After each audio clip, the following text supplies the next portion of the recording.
Hello, I'm Executive Chef Joseph Schutze, and welcome to our kitchen. Today I'd like to share with you my recipe and technique for making a cheesecake. This will not be an ordinary cheesecake. We're going to jazz it up by adding yuzu to the mix. What exactly is yuzu?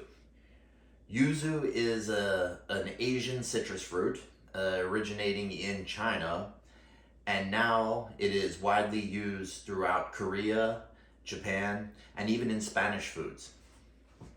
So join me now as I show you how I prepare this amazing dessert. Well, to begin, I like to make my crust. I'm just doing a traditional crust with a crushed graham cracker. Feel free to substitute something different. For instance, crushed nuts, hazelnuts, walnuts. Grind them fine and add the sugar and the butter and bake that off. You can do the same. Also, that'll make it gluten-free. And also another way to do gluten-free is if you substitute this with almond flour. So now I will add my sugar and my melted butter. Let's just go ahead and mix this all together. Well, there you have all our ingredients mixed together. And look how nicely it takes its shape when you press it against a bowl. That's perfect. It's not going to be super wet or sticky. It is actually light and crumbly, which is exactly what you're looking for. So now that we have our crust mixture ready to go, there are two different ways I like to proceed.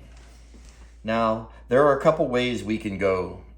One, we can go with a traditional spring mold pan, and the other is doing smaller individual cheesecakes.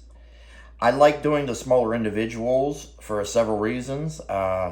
One, they're a little easier to work with. Number two, if I do 20 of these, I can actually chill them, freeze them, and wrap them individually and pull one or two out. If you do a whole cheesecake, it's a lot more difficult to freeze a section of it. This actually holds up better in the freezer. Now, if you are to use the spring mold, you would then dump your mixture in, whether you did almond flour or traditional graham cracker. Pour it all into the mold, and then what I like to use is a metal measuring cup, and I will use it to spread the crust around, and also because it's round, it hits these corners nice. Because when you do the base for a cheesecake, you not only want to do the bottom, you also want to come up the sides of it an inch or two. So as you're pushing it to the sides a little bit, you can use the round edge of the measuring cup to pack it against the sides, and it makes a bowl. When you pour the cheesecake batter into it, it will not seep down through the little openings down at the bottom as it's pieced together. And also, by doing that, it's also going to make it a lot easier to remove, because when you go to remove this, after you baked it, you're gonna let it sit and rest for about 15 minutes, and then take a knife and then you just run it down the edge or all the way around, and that's going to help loosen it a bit, because as the cheesecake cools down, it will shrink. So by running the knife around the edges of it, as it pulls together, it's gonna minimize the chances for cracks happening. And also, cracking also comes from rapid temperature change, which we will discuss later. Now that I am going to use these molds for individual cheesecakes, what I like to do now is I select a cookie cutter that is slightly larger than the cavity on the mold. And then what I will do is take my mixture, spoon some into there, and then I simply just press it down. And I want to get it firmly packed, but not overpacked. And we will also want to make it nice and level and even across the diameter.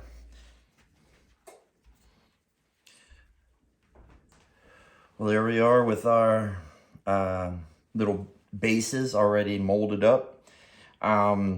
Notice how I use the cookie cutter for the shape, and also I put the top of the cookie cutter down, not the cutting edge, because I don't want to ruin my silpatol.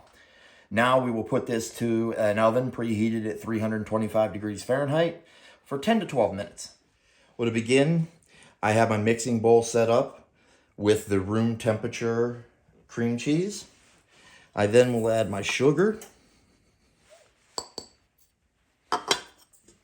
And then I like to add my vanilla, just so I can help get it a little more evenly mixed throughout the entire batter. Now, go ahead and fit your mixer with the paddle attachment. And now what we want to do is cream it and mix it until everything begins to get incorporated.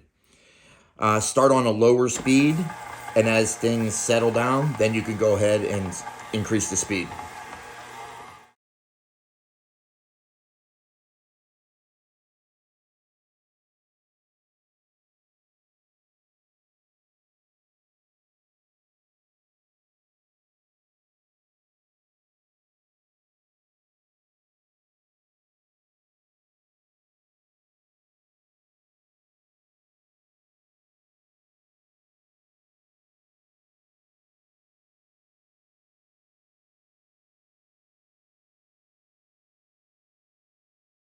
Now everything is incorporated. It's nice and light, very reminiscent of a cream cheese icing.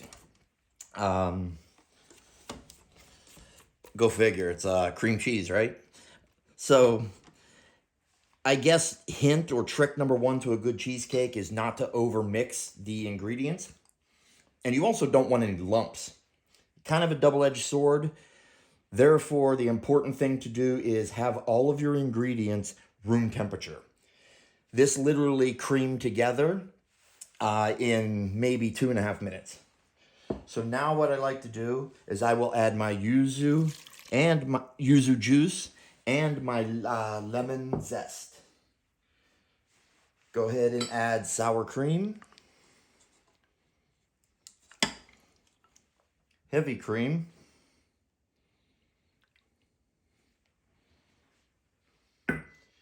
and then I will add a little flour.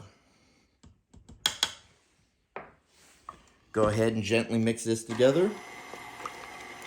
Well, now that everything folded in, let's go ahead and scrape our sides again. Turn our mixer back on slow, and we will add our eggs one at a time.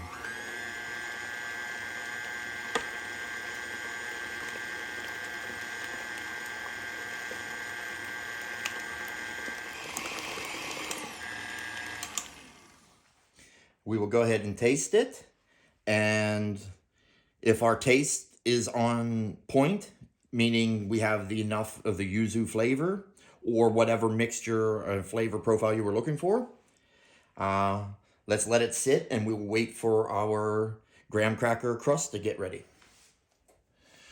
So right now I have my silicone cavities or silicone molds on my sheet pan, and you could probably see the water that's there. I have about a ½ inch of water on there. I like to bake my cheesecake in a water bath. Some do, some don't. Whatever, doesn't matter to me. And now let's go ahead and fill our cavities. I fill mine roughly 2/3 of the way, because as it bakes and expands, I don't really want it to go outside the cavity and kind of mushroom out on you.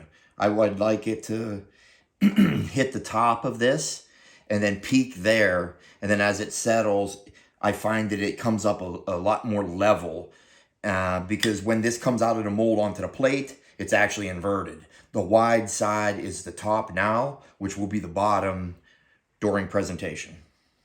Well, here we are. We have our cavities filled to the appropriate levels.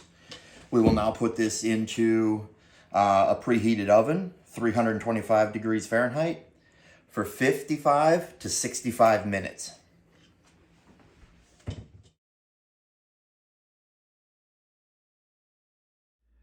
Well, there you have my procedure for preparing Yuzu cheesecake. I follow the same procedure for both savory and sweet cheesecakes. The cooling process on the the cheesecake is extremely important. If you want to prevent the cheesecake from cracking and splitting, you need to cool it slowly.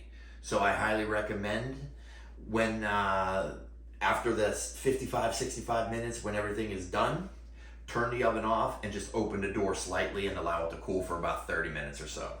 From there, remove it to a counter on a wire rack and allow it to cool for about another hour down to room temperature. And from that point, if you are making the full size in the 9-inch spring mold, go ahead and put that right to the refrigerator and allow it to cool overnight. If you are making the individual ones like I did today, after the cheesecakes get to room temperature, take the mold and on a sheet pan and put it into the freezer and allow it to freeze overnight. Once they're frozen solid, go ahead and pop them from the molds, individually wrap them with plastic wrap, and put them back into the freezer and reserve until you're ready for service. I tend to pull mine out of the freezer about 45 minutes or so prior to service, and I will let them already sitting on the plate or on the graham cracker base or whatever I'm doing, and already have them on the plate and just let them sit out at room temperature. That time frame, they will soften up enough to where you can eat them, and they'll still be cold, but they won't be so room temperature-y that it's just really warm. And it's, you know, to me, cheesecake needs to be cold and should be fluffy. Well, thank you very much for joining. I hope you enjoyed the demonstration. Hope you try my recipe. Well, if you've not done so, please subscribe to our channel, hit that notification bell, and be up to date with our latest posts. Thank you again. Yo,